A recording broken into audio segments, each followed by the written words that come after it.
RR versus GT ম্যাচে আজ মহাযুদ্ধ। ফাইনালের টিকিট কার হাতে? বন্ধুরা, আপনারা যদি দেখতে চান তাহলে ভিডিওটি শেষ অবধি দেখতে হবে। চ্যানেলটিকে সাবস্ক্রাইব করে একটা লাইক দিতে হবে এবং নোটিফিকেশন বেল আইকন দাবাতে হবে। আইপিএল 2026 এখন পৌঁছে গেছে একদম শেষ লগ্নে। আজকে সবচেয়ে বড় ম্যাচ রাজস্থান রয়্যাল বনাম গুজরাট টাইটান্স। এই ম্যাচ জিতলে সরাসরি ফাইনালের জায়গা নিশ্চিত করবে একটি দল। তাই ক্রিকেট প্রেমীদের সব নজর এখন এই হাই ভোল্টেজের লড়াইয়ের দিকে। সবচেয়ে বেশি আলোচনা হচ্ছে 15 বছরের বিস্ময় বালক বৈভব সূর্যবংশীকে নিয়ে। এলিমিনেটর ম্যাচে সানরাইজার্স হায়দ্রাবাদের বিরুদ্ধে মাত্র 29 বলে 97 রান করেন তিনি। এখন পুরো ক্রিকেট বিশ্বের নজর কেড়েছেন।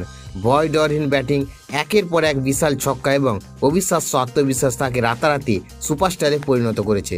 অন্যদিকে গুজরাট টাইটান্স শিবিরেও রয়েছে একাধিক ম্যাচ উইনার।